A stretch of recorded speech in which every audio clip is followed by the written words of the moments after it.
My name's Mason. On my birthday, my son handed me a bottle of whiskey like I was a guest in my own bloodline. They told the world I walked out on them. But I built that house. I fed those mouths. Now they gather in my name, sit in my seat while I watch from the edge of the room, invisible. And the man married to my daughter, he called me just the man who used to live here. But what he didn't know, what none of them saw coming, was what I had in my back pocket that day. What would you do if your own children erased you? I woke up to the kind of silence only a man my age knows too well, the kind where even the birds seem to forget your name. The morning sun slid in through the half-closed blinds, casting long lines across the faded wood floor. My bones cracked like old wood as I sat up, pulling the blanket off my legs and setting my feet on the cold floor of this too-quiet house in Baton Rouge. Birthdays used to mean something. Bernice would make sweet potato pancakes. The kids would fight over who got to give me their homemade cards first. That feels like a memory borrowed from someone else's life now. Bernice has been gone for 4 years, and the kids, well, they grew into strangers, especially Jeremiah. Jeremiah, my firstborn, the one I used to carry on my shoulders, his laugh loud enough to make the world stop. Now, he answers my calls with text messages and sends Christmas cards with his assistant's handwriting. Still, I tried not to let the weight of it pull me down this morning. I made my own pancakes, burnt but edible, and sat with a cup of instant coffee that tasted more like regret than caffeine. The phone rang, and for a second my heart jumped, but it wasn't Jeremiah. It was Ms. Geraldine from next door, voice full of sugar and concern. "Happy birthday, Mason," she sang. "Don't let the silence fool you. You're still remembered." I chuckled, thanked her, promised I'd stop by with some of my famous peach cobbler this week. That call was the only one I got. By noon, I figured that was that. Another quiet birthday, another lesson in letting go. Then a knock on the door changed everything. I wasn't expecting anyone, but there he was, Jeremiah, standing on my porch, looking like he'd rather be anywhere else. Beside him, Kendra, his wife, dressed like she was headed to a funeral, and her daddy, Clyde, grinning like a used car salesman on Sunday. "Well, look who decided to remember the old man," I said, trying to keep it light. Jeremiah handed me a bottle of whiskey, one of those overpriced, limited edition types you only see in magazines. "Happy birthday, Pops," he muttered. No hug, no smile, just a handoff, like I was some retired business contact he had to check off a list. Clyde, on the other hand, stepped in like he owned the place. "Heard it's your big day, Mason. Gotta say, this place has got character." His eyes scanned the room like he was appraising it for auction. Kendra didn't say a word, didn't need to. The way she crossed her arms and looked at everything but me said enough. We sat in the living room, the air so stiff I could have carved it. I looked down at the bottle, running my fingers over the label. Jeremiah leaned back. "That bottle's been through a lot to get here." Something in the way he said it, like the bottle had a backstory I wasn't supposed to ask about, made my stomach turn. I remembered Clyde bragging years ago about his whiskey collection. Said he saved the rarest bottles for special folk. I wasn't one of them, never was. The insult sat in my chest like a stone, but I didn't let it show. I smiled, nodded, got up slow. "Well then," I said, pouring 2 glasses. I handed one to Clyde. "To special folk." The look on Clyde's face, just a flicker, told me what I needed to know. We sat down to eat. Fried catfish I made earlier, cornbread, greens. Nothing fancy, but they barely touched their plates. Clyde started talking about his lake house in Georgia, how retirement was really for folks who knew how to plan right. Jeremiah talked about his real estate investments, a new development he was working on. Never asked how I was, never once mentioned Mama. I chewed my food slow, let them talk. But inside, I was somewhere else, Thinking about last year's birthday, when I sat alone with a slice of grocery store cake, pretending the TV was company. This year was better, sure, but only by inches. They left in a hurry. We got another stop, Jeremiah said, already halfway out the door. Clyde clapped me on the back like we were old war buddies. Keep that bottle safe, Mason. That one's got history. I watched them drive off, the sound of their car fading like a bad dream. I closed the door slow, held the bottle in my hands, whispered, "Gift received." I placed it on the shelf, upside down. A quiet act of rebellion, one only I understood. I stood there a moment, letting the stillness settle back in. Then my eyes found the old photo of Jeremiah as a boy. Missing teeth, arms wrapped around my neck, back when love didn't need translation. Maybe it's time you remembered who raised you. The morning after my birthday started like most of them do these days. Quiet, slow, nothing pressing to do except keep the dust from winning and the stray cats from starving. I stepped onto the porch, broom in one hand, coffee in the other. The wooden steps creaked like they were protesting the weight of old age. I swept in short, steady strokes, more for rhythm than cleanliness. Those cats circled my feet like I was the last dependable thing in their world. Maybe I was. As I worked, my mind drifted back to yesterday. Jeremiah's voice, hollow and distant. Clyde, all grins and games. That damn bottle still sitting upside down on the shelf like a monument to disrespect. I told myself not to dwell. Told myself it was just a visit. But lies don't taste better the second day. Funny thing is, I kept thinking about Bernice. One year, she gathered everyone I loved in our backyard. Balloons, barbecue, Marvin Gaye playing on the radio, and her shining like the centerpiece of everything good in my life. That birthday felt like home. Yesterday felt like a motel lobby with strangers trying to remember my name. I glanced at my phone again. Nothing from the grandkids. Not even a text. I mumbled, maybe they're just busy, like it was a prayer that might become truth if I said it soft enough. By late morning, I was dragging the trash to the curb, wheeling the bin down the driveway.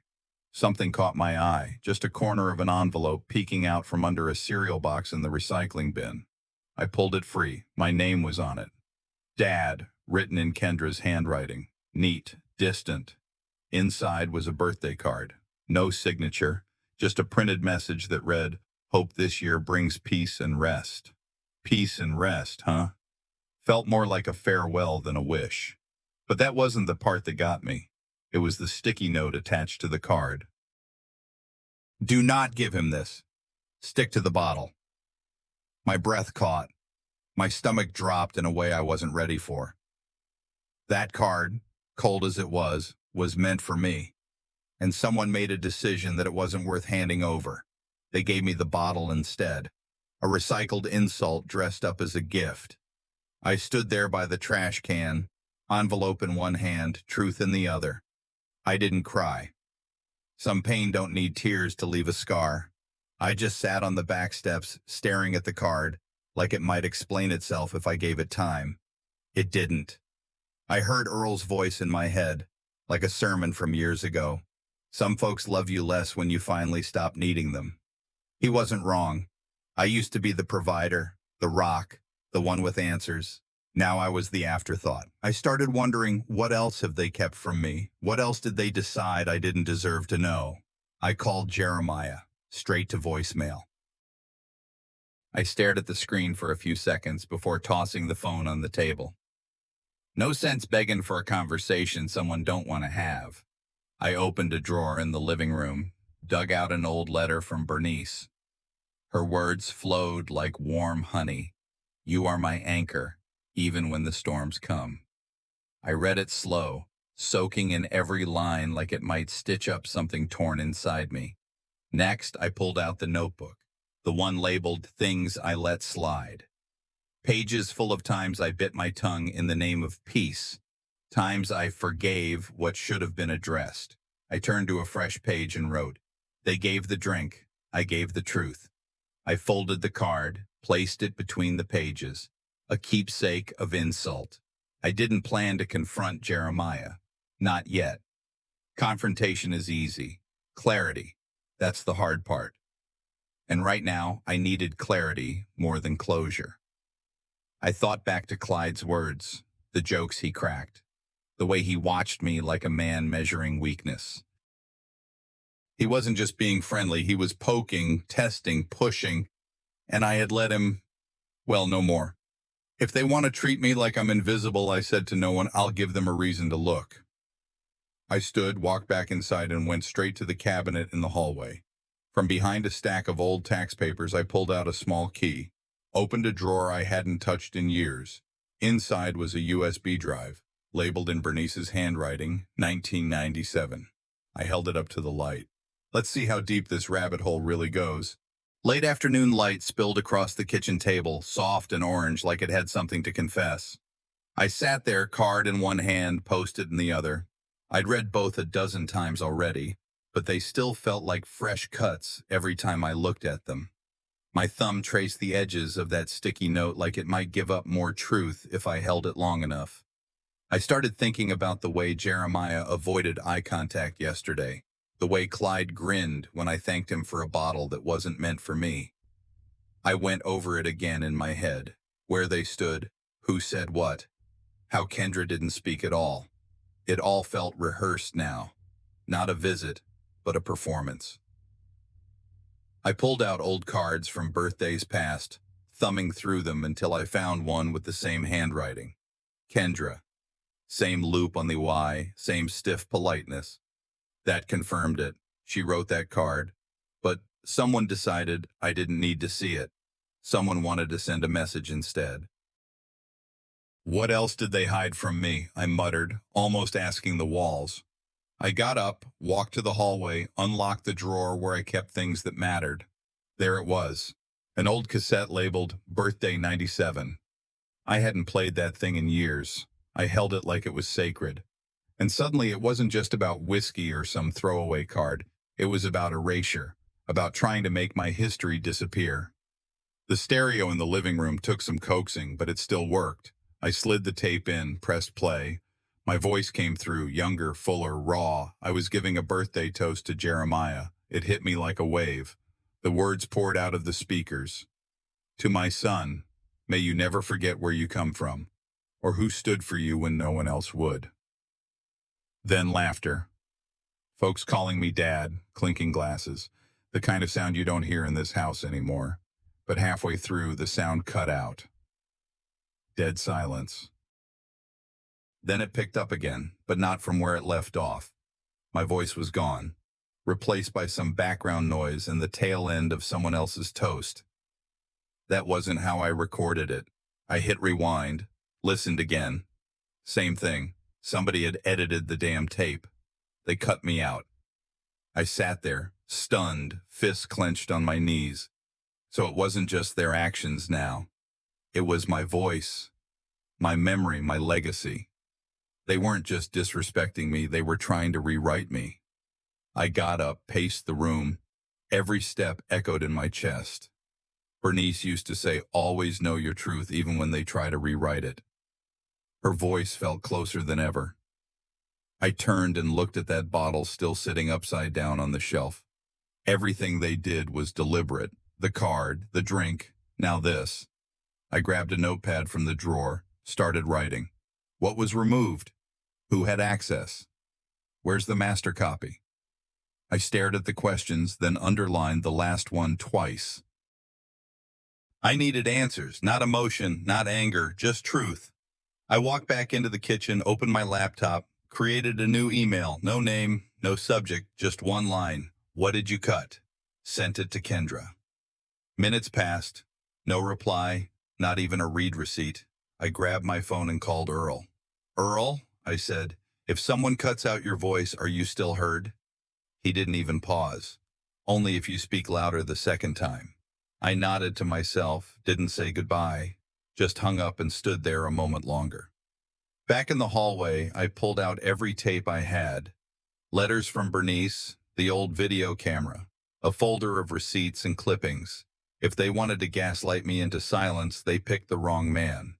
As the sun dipped low, I stepped outside. The air was cooler, the sky bruised with that fading purple.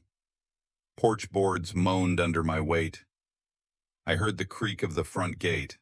A car pulled up. Could have been anyone, but something in me knew.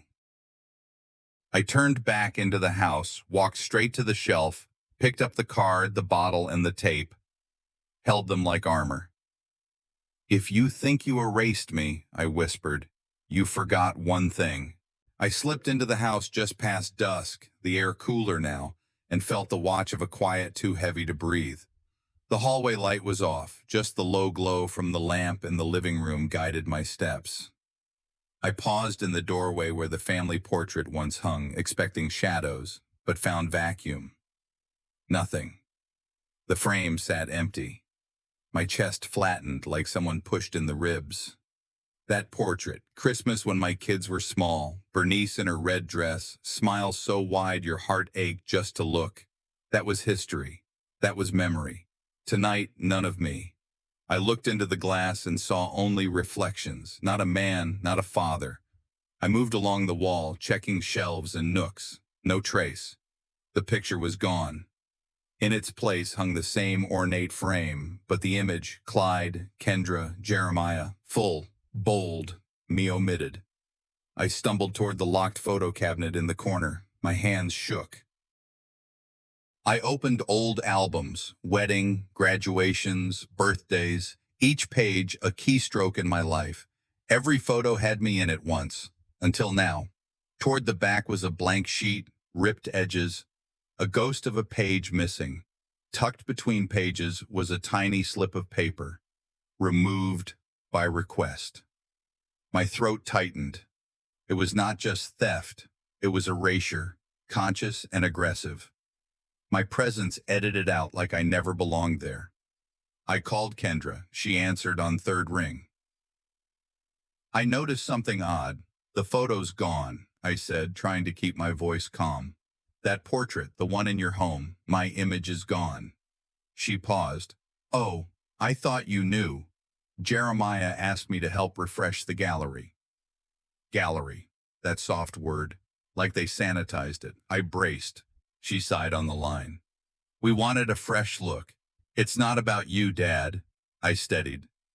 "Funny how fresh means out," I said. Click. The line went dead. I stood there, phone in hand, silent fury humming in my veins. She hung up on me. That's complicity. I sat in the dark, the room too quiet now. I lit a candle and placed a small framed photo of me and Bernice on a side table. The flame flickered like memory fighting darkness. I remembered her saying, "Don't let them rewrite your story." I whispered to the photo, "You removed me, but they can't erase what I lived." I reached toward the shelf, ran a hand across the whiskey bottle, still upside down. A symbol, a slur. Everything they did was deliberate. I vowed then, no more silence. Early the next morning, I climbed into my old sedan and drove to Lila's photo shop. I didn't expect answers, but I expected truth. The studio door creaked as I stepped in. The shutter in the back room snapped. I walked quietly. Past the glass displays, I saw a silhouette. Kendra passing something to Virgil, a framed image. My heart pounded. I glimpsed it. My erased face pressed between edges. I stopped, swallowed hard. "So you knew," I muttered under breath. Lila's shop smelled the same as it did 20 years ago. Chemicals, dust, and a hint of lavender. She looked up from her counter as I walked in. Her smile flickered, then faded when she saw my face. "You all right, Mason?" I nodded, but I didn't say much.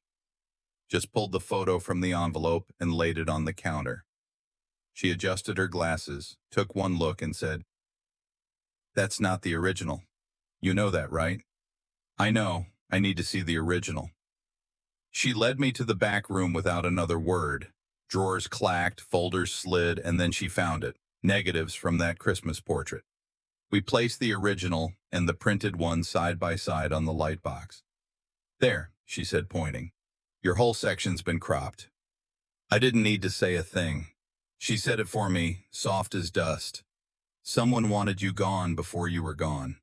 I thanked her, took the photo, and headed out before the weight in my chest could make me sit down. I couldn't sit anymore. Not until this was done. The drive to Jeremiah's office was silent, except for the hum of tires and my own thoughts playing back in a loop. I didn't call. I wasn't going to give him time to rehearse. This needed to be raw, face-to-face, the way truth cuts deepest. I parked across from that glass tower he worked in, the one he'd bought after his nonprofit took off. Funny how folks forget who helped them take flight. I stepped into the lobby, nodding at the security guard. Didn't wait for clearance. The receptionist tried to stop me, but I walked past like I still paid rent in this place. Which, in a way, I did. That loan he never paid back. That office was half mine. Inside, Jeremiah looked up from his desk.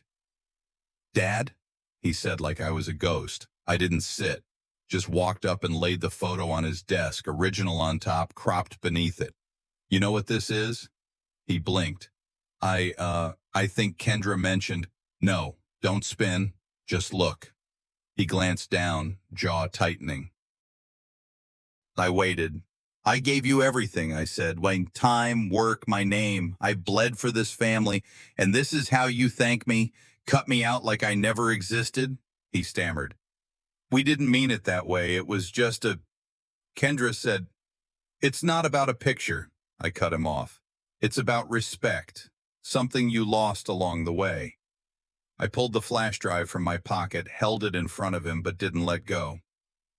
"This has letters, bank records, audio, everything you forgot I kept." His face turned pale. "I ain't trying to destroy you, son, but I ain't your fool either. You've got 48 hours.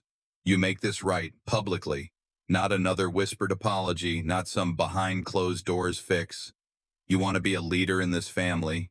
Then act like a man, not a magician erasing his father from history."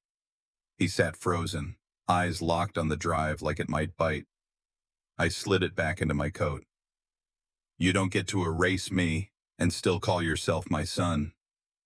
I turned and walked out. No yelling, no threats, just truth dropped like weight. Outside, the sun hit harder than I expected. The glare made me squint, but my steps were steady. I reached the curb and unlocked my car. That's when I saw it. Black SUV, slow rolling by the front entrance. Clyde, window half down, his arm hanging out, that same smug look like he'd been waiting for this moment all along. He nodded at me like a man watching a chessboard where his piece just got taken. I whispered under my breath, "Don't smile too soon, old man. I'm not done." I glanced at the invitation card again in my hand while sitting at that same kitchen table. It was printed with such politeness. "You are cordially invited, family cookout," like someone wearing gloves while handling glass. Strange tone, something smelled off, but I'd come this far, and I wasn't about to back down now. Sunday afternoon, I drove into mid-city Baton Rouge. The air felt heavy, humidity pressing. I parked a block away from Clyde and Kendra's house and walked in, the grass soft under my shoes. When I stepped into their yard, their faces turned with surprise. "Look who showed," one neighbor said lightly. Clyde slipped into the head of table seat, beaming. My chair, at the far end. Not by accident, I knew. That should have been my place. They greeted me with forced smiles and small talk. "Glad you could make it," Kendra said without warmth. I smiled back, slow and steady, though every nerve in me was alive. I caught the seating layout. They'd arranged it like a show. I swallowed down the ache in my throat. As the food was passed, Clyde began telling a story. He leaned forward. "Let me tell y'all about someone who lost their family over pride." He narrated with a laugh, glancing at me. Guests chuckled politely. Then Kendra jumped in. "You know some men cling to titles they never earned." Laughter rose again. It was layered, mocking, playful, sharp. I said nothing. I let them speak, Let them look at me. I studied each face. Across from me, Lila's eyes met mine. She knew what was happening. She held the edge of her napkin tight, the laughter gauged, the jabs thin. That's when I gripped my fork like prayer. Clyde went on. Your dad used to be a musician, right? Maybe that's less useful now than a ledger. More laughs. My chest burned, but no sound left my mouth. I sat there swallowing every word, letting it land. They thought they were winning, that the humor would humiliate me. They were wrong. When Clyde mentioned Bernice, the glue that held the house together, I lifted my voice, calm but firm. Tell them how you got that first house, Clyde. The laughter cut out. Someone coughed. He froze. I continued stronger. Who co-signed your mortgage? Who put money behind your plans when no one else bothered? The room snapped silent. The air changed. I rose slowly, placed the flash drive from the coat pocket square on the table. That drive holds every sacrifice I made. You erased me from photos. Try erasing that. Murmurs swelled, eyes widened, but I didn't need them to react. My message was delivered. I stepped away, my back straight, shoulders squared. I walked toward the door while their shock followed me. At home, I sat on the porch. The night was still, broken only by distant traffic. I felt lighter, not because I struck a blow, but because I wasn't hiding anymore. Lila texted. That was bold, about time. I nodded, though she couldn't see me. Old Miss Geraldine walked by, called out, Mason, you got your voice back, huh? I didn't answer aloud, I just nodded. In the distance, I heard Clyde's SUV engine roar out of the driveway. Trouble hadn't ended. It had shifted. I poured a glass of iced tea, set it beside the whiskey bottle on the cabinet. It sat silent, untouched. I studied it. Then I slid it back inside. My phone buzzed. Jeremiah's name glowed. Message. Dad, I need to talk. Alone. I rose early with the weight of truth resting heavy on me. Dawn's slow light crept across the floorboards. I gathered every piece I had laid out. Original photo negatives, the card that was never delivered, the flash drive packed with evidence. I pinched the bridge of my nose, hearing Bernice's voice in memory. Your silence built their strength. Break it now. I changed into a crisp shirt, looked at my reflection in the mirror. No mask. Just a man ready to reclaim what was his. My phone pinged. Lila. I scanned the negatives. They're real. That was all I needed. I exhaled, stepped out into the morning air, and moved forward. By midday, a community luncheon invitation landed in my inbox. Title, Jeremiah on Family Legacy. Reading it, my gut clenched. They were baiting me, staging another performance. But I accepted without hesitation. I emailed Kendra. I'll be there. Her reply came, as long as you don't embarrass us. I smiled bitterly. Embarrass? No. I was going to expose. I carried the bag of evidence, photo, drive, card, like armor. I rode toward that hall knowing the battlefield had shifted. Inside the hall, chairs filled, whispers drifting. Jeremiah stepped to the podium and began his speech, voice polished and calm. Praise for Virgil, talk of legacy, values. I stayed in the back, watching the screens beside him. Midway, the screen flickered. Instead of his slide deck, a montage of my erased photos played. Then it cut to black. Gasps rippled. Kendra flinched. The audience murmured. I stood and walked forward. You tried to erase me. Watch me step back into view. I didn't hesitate. I pressed play on the flash drive. The room fell silent. Then Lenora appeared from behind, papers in her hand. She strode to the front, her voice steady. Here are the deeds. Here are the negatives. These are letters in his name. Don't say he didn't exist. The crowd stilled. Jeremiah froze. Virgil's face drained. The documents were undeniable. She held up each sheet, letting them sink in. The murmurs grew to whispers. Some nodded. I stood behind her, letting the truth fill the room. Cameras flashed. Filming began. I planted the restored portrait negative behind me. I turned to Jeremiah, voice firm. You erased me once. Now watch me rewrite my place. The room erupted in reaction. Shock, guilt, applause. The power had shifted. I had given them back the mirror. The morning after the luncheon felt like the air had changed. Not clearer, just sharper. Like the kind that cuts if you breathe too deep. I sat at the table, same chair I always sat in, cup of coffee going cold. My phone buzzed nonstop. News alerts, clips from the event, comments pouring in, some calling it bold, others calling me bitter. The local paper printed a neat little puff piece praising Virgil's legacy, my name not mentioned once, just a footnote in my own story. Then Clyde's face popped up in a Facebook Live, smug, measured, telling folks how families sometimes deal with difficult pasts, spinning his syrupy lie about unity and growth. I watched him twist truth like he always did, using that calm preacher voice to paint me as the problem. I didn't say a word, didn't post, didn't respond, but I watched the comment section fill. Too many folks believing him. That's what burned. Not the lie, but how quickly folks bought it. Lila called. You're winning in silence, but they ain't done. Late afternoon brought a knock, light, respectful.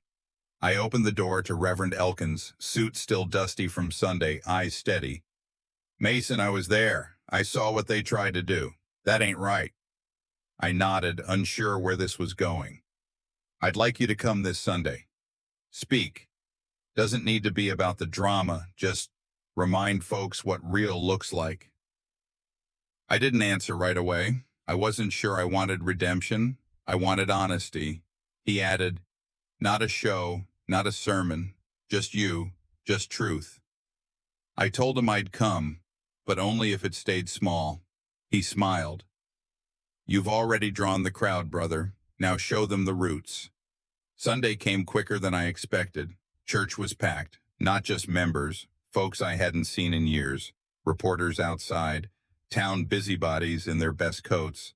I walked in, bag in hand, photo, flash drive, letters. Reverend gave a short intro, then stepped back. I stood at the pulpit, looked out. Some faces avoided me. Some stared straight through. Others, curious, soft, unsure. I didn't come to fight, I said. Did enough of that already. I came to remind y'all what happens when we forget who did the work. I told the story, not just the pain, the work, the roof I patched, the hospital bills I covered, the birthdays I showed up for even when nobody remembered mine. You ain't gotta like me, I said, but you gon' hear me today. The room shifted, not loud, just listening. Then Clyde stood up near the back, loud, shaking. You don't speak for us, he shouted. I turned slowly, looked him in the eye. Then speak, I said. Tell them where you were in '93 when the house caught fire. Tell them who ran in to get Mama out. Silence. Then from the back, Aunt Cora's voice, clear as a bell. I remember. Mason pulled her out that night. We all saw it. Gasps. Heads turned. Clyde stood frozen, jaw clenched. Then he stormed out without another word. My hands trembled. Not from fear, from release. After service, folks lined up. Some apologized. Some just nodded. One elderly woman, white hair, soft hands, came up and touched my shoulder. You were the father they tried to bury, she said, but seeds grow in the dark. I nodded. No words needed. Just as I was about to leave, Lila caught up to me outside. Dad, Jeremiah wants to meet. No crowd. Just him. I stopped walking. We sat in a small booth at the diner, lights soft, the hum of other customers distant. Jeremiah looked across the table, hesitant, guarded, but not cold. No cameras, no audience, just father and son. I stayed calm, listening to his hesitation, watching him gather his words. He spoke of childhood memories, his voice low, describing scenes I remembered differently. His laughter, the late nights when I sat beside him while he fell asleep on pages of a comic book, the time he hated me for coming home late. I let him, held back my urge to correct. He needed to speak. Once he stopped, I placed my hand flat on the table. I wasn't perfect, I said quietly, but I never stopped praying you'd come back. He slipped me a folded, aged letter. I found this last night in Clyde's safe, he said. My heart stopped. I unfolded the yellowed paper, tucked inside, my own handwriting. A birthday message I wrote him decades ago, full of hopes, fatherly instructions, love he never heard. My hand shook, reading it aloud. You grow strong, you walk tall, always know I believe in you. Words I meant to deliver but never did. Jeremiah's eyes blurred.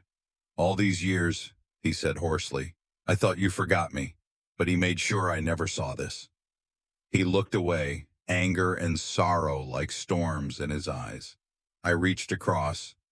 You were never forgotten. He admitted it. He didn't know who to trust until that church service, until Aunt Cora's voice in the video.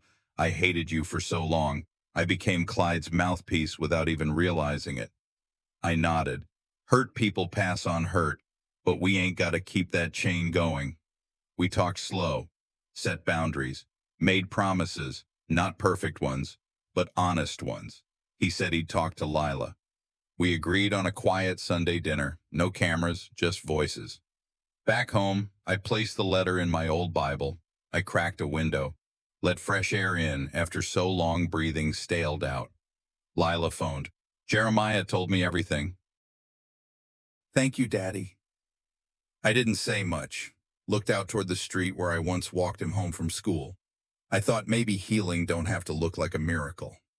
Maybe it's just an invitation to try again. I smiled, set water to boil, got out the skillet. The house, once silent, hummed calm in readiness. I closed my journal and found a voicemail. Principal Wright's voice, gentle. Mr. Mason, we're starting a mentorship program in the neighborhood. Your name came up. We'd like you to lead it. I leaned back, felt something settle in me. Something like peace. Something like purpose. I whispered, eyes steady. Maybe I still got a little more fathering left to do. Just not the way I expected.